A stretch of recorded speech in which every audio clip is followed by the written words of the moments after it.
श्री शिवाय नमस्तुभ्यम। ओम नमः शिवाय। जय श्री कृष्णा। राधे राधे। हर हर महादेव। ओम नमो भगवते वासुदेवाय नमः।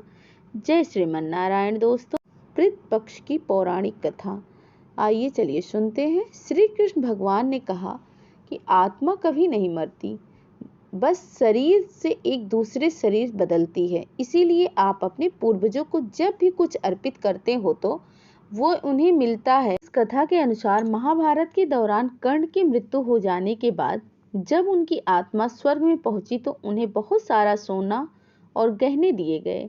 कर्ण की आत्मा को कुछ समझ नहीं आया, वह तो आहार तलाश कर रहे थे। उन्होंने देवता इंद्र से पूछा कि उन्हें भोजन की जगह सोना क्यों दिया जा रहा है।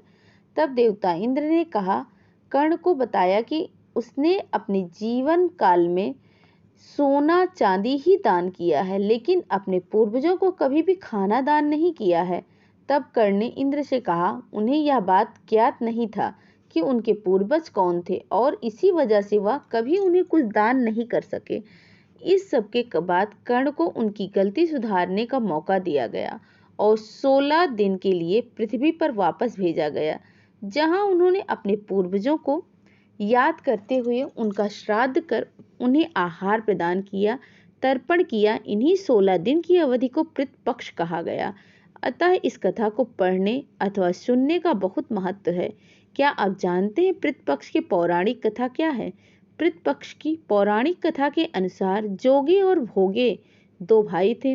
दोनों अलग अलग रहते थे। जोगी धनी था और भोगे निर्धन। दोनों में परस्पर बड़ा प्रेम था। जोगे की पत्नी धन का अभिमान था, किंतु भोगे की पत्नी बड़ी सरल थी। और पितृपक्ष आने पर जोगे की पत्नी ने उससे पितरों के श्राद्ध करने के लिए कहा तो जोगी इस व्यर्थ का कार्य समझकर टालने की चेष्टा करने लगा, किंतु उसकी पत्नी समझती थी कि यदि ऐसा नहीं करेंगे तो लोग बातें बनाएंगे। फिर उसे अपने मायके वालों को दावत पर बुलाया और अपनी शान दिखाने के यहाँ उचित अवसर लगा। अतः यह बोली, आप शायद मेरी परेशानी की वजह से ऐसा कर रहे हैं, किंतु इसमें मुझे कोई परेशानी नहीं होगी। मैं भोगी की पत्नी को बुला लूंगी, दोनों मिलकर सारा काम कर लेंगे। फिर उसने जोगे को अपने पीहर न्योता देने के लिए भेज दिया। दूसरे दिन उसके बुलाने पर भोगे की पत्नी सुबह सवेरे आकर काम में जुट गई। उसने रसोई तैयार की, अनेक पकवान बनाए। फिर सभी पकवान निपटाकर अपने घर आ गई। आखिर उसे भी तो पितरों का श्राद्ध तर्पण करना था। इस अवसर पर न जोगे की पत्नी ने उसे रोका और न ही वह रुकी। शीघ्र ही दोपहर हो गई। पितर भूमि पर उतरे होंगे। जोगे भोगे की पितर पहले जोगे के यहाँ गए तो क्या देखते हैं कि उसके ससुराल वाले वहां पहुंचकर भोजन कर जुटे हैं। निराश होकर वहां से भोगे के यहाँ आ गए। वहां क्या था, मात्र पितरों के नाम पर अगियारी दे दी गई थी। पितरों ने उसकी राख चाटी और भूखे ही नदी के तट पर जा पहुंचे। थोड़ी देर में सारे पितर इकट्ठा हो गए और अपने अपने यहाँ के श्राद्ध की बड़ाई करने लगे। जोगे भोगे की पितरों ने भी अपनी आप बीती सुनाई। वे सोचने लगे, अगर भोगे समर्थ होता तो शायद उन्हें भूखा न रहना पड़ता, मगर भोगे के घर में तो 2 जून की रोटी भी खाने को नहीं थी। यह सब सोचकर उन्हें भोगे पर दया आ गई। अचानक वे नाच नाच कर गाने लगे, भोगे के घर धन हो जाए, भोगे के घर धन हो जाए। सांझ होने को हुई। भोगे के बच्चों को कुछ भी खाने को नहीं मिला था। उन्होंने माँ से कहा, भूख लगी है। तब उन्हें माँ ने टालने की कोशिश की। भोगे की पत्नी ने कहा, जाओ आंगन में हौंदी हौंदी रख लो, उसे जाकर खोल लो तो उसे कुछ मिल जाएगा, खा लेना। वहां बच्चे पहुंचे, देखते हैं कि हौंदी मोहरे से भरी पड़ी हुई है और दौड़े दौड़े माँ के पास आते हैं और उसे सारी बात बताते हैं। आंगन में आकर भोगे की पत्नी ने यह सब कुछ देखा तो बड़ी हैरान रह गई। इस प्रकार भोगे भी धनी हो गया, मगर धन पाकर वह घमंडी नहीं हुआ। दूसरे साल का पितृपक्ष आया। श्राद्ध के दिन भोगे की स्त्री ने 56 प्रकार के व्यंजन बनाए, ब्राह्मणों को बुलाकर श्राद्ध किया, भोजन कराया, दक्षिणा दी। जेठ जेठानी को सोने चांदी के बर्तन में भोजन कराया। इससे पितर बड़े प्रसन्न हुए और तृप्त हुए। ये सुनते हैं पितृपक्ष से जुड़ी एक और कहानी। एक समय की बात है, 2 भाई बहन थे। दोनों का विवाह हो चुका था और दोनों के 2-2 बेटे थे। बहन विधवा हो चुकी थी और अपने भाई के घर में रहती थी। इस बात से उसकी भाभी बहुत नाराज रहती थी। ऐसे ही प्रतिपक्ष आया तो वह बोला, मैं पितरों के तर्पण और पिंडदान के लिए गंगा जी जा रहा हूँ। ऐसा कहकर वह गंगा जी के लिए चला गया। भाई के जाते ही भाभी ने बाहर खेत में ननद और उसके बच्चों के लिए झोपड़ी डलवा दी। अपने बच्चों के साथ वह झोपड़ी में रहने लगी। कल सुबह शाम भाई के घर जाकर घर का सारा काम करती और बदले में भाभी बचा खुचा उसे खाने को दे देती थी। जब भी वो भाभी के घर से आती तो आटा छानने वाला कपड़ा अपने साथ ले आती। घर आकर उस आटे में सने हुए कपड़े को पानी में घोलकर चूल्हे पर चढ़ाकर पकाकर बच्चों को दे देती थी। कहती, खीर है, खा लो। ऐसे ही समय बीतने लगा। एक बार भाभी ने उसे वह कपड़ा ले जाते हुए देख लिया। बोली कि आटा छानने का कपड़ा कहाँ ले जा रही हो, इसे यहीं छोड़कर जाया करो।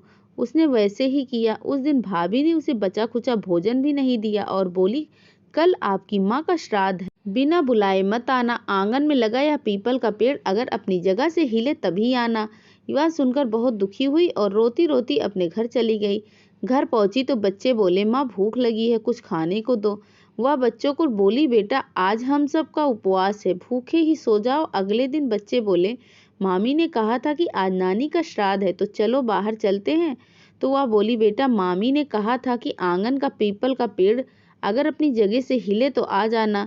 कभी पेड़ हिलता है, पत्ते हिलते हैं, टहनियाँ मिलती है, कभी पेड़ के हिलते देखा है। उसने बच्चों को समझाया बुझाया और कहा कि बिना बुलाए नहीं जाना चाहिए। शाम हुई तो उसके भतीजे आए। बोले, बुआ भोजन भेजा है माँ ने। उसने देखा तो भोजन के नाम पर 2 सूखी रोटियां के ऊपर थोड़े से चावल रखे थे। यह देखकर उसे बहुत क्रोध आया और उसने अपने बच्चों से बोली, इसे झोपड़ी के ऊपर फेंक दो। और वह भूखे ही अपने बच्चों को लेकर सो गई। सारी रात गंगा माँ को याद करती रही और बोली, हे गंगा माँ, भाई की रक्षा करना, वह हमारी रक्षा करेगा। अगले दिन भाभी आई और बोली, भाई जी कल तुम्हारे पिता का श्राद्ध है, बिना बुलाए आना मत, लेकिन आंगन का पीपल का पेड़ अगर हिले तो आ जाना। अगले दिन वह भाभी के घर भोजन के लिए नहीं गई। शाम को फिर उसके भतीजे आए और 2 सूखी रोटियां चावल के साथ देके गए। उसने फिर वह रोटी और चावल झोपड़ी के ऊपर फेंकवा दिए और भूखी ही बच्चों को लेकर सो गई और सारी रात रोती रही। माँ गंगा से प्रार्थना करती रही। इसी तरह पितृपक्ष के 16 दिन बीत गए और उसका भाई वापस आया तो उसने देखा उसके घर के आंगन में कीचड़ ही कीचड़ भरा है।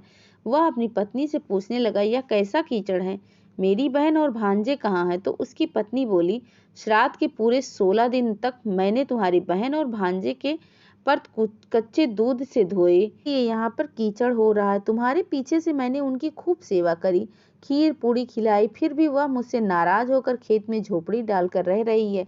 भाई खेत पर पहुंचा तो वह देखता है कि वहां कोई झोपड़ी नहीं थी। वहां एक आलीशान महल बना हुआ था जिसके आंगन में उसके भतीजे खेल रहे थे। उसने जाकर अपनी बहन से कहा, बहन यह सब क्या है? तब उसने अपने भाई की सारी बात बताई और बोली, भाई जो तेरे आंगन में कीचड़ है वह कच्चे दूध से नहीं बल्कि भाभी के व्यवहार से, जो मैं दिन रात रोती थी, उन आंसुओं का कीचड़ है। माता पिता की श्राद्ध पर भाभी ने कहा, पीपल का पेड़ हिले तो आना, बिना बुलाए यहाँ पर मत आना। पीपल का पेड़ हिला नहीं तो हम नहीं गए। और शाम को उन्होंने 2 रोटी और चावल भिजवाए जिसे गुस्से में मैंने झोपड़ी के ऊपर फेंक दिया। माता पिता के आशीर्वाद तेरे साथ और गंगा मैया की कृपा से यह सूखी रोटियां सोने में और चावल हीरे मोतियों में बदल गए, जिसके प्रभाव से यह सब कुछ हुआ है। भाई ने अपनी बहन से अपनी पत्नी की गलती की माफी मांगी और घर चलने को कहा। तब बहन बोली, भाई गंगा मैया ने तेरी रक्षा करी, तू हमारी रक्षा करेगा, लेकिन अब हम यहीं रहेंगे। यह सुनकर भाई ने अपने माता पिता को याद किया और बोला, मेरे पितरों जैसी मेरी बहन और भाइयों की रक्षा करी, उनके दुख काटे, वैसे ही सबके काटना, सबकी रक्षा करना। जय श्री कृष्णा। राधे राधे। हर हर महादेव। ओम नमो भगवते वासुदेवाय नमः। जय श्रीमन नारायण। धन्यवाद।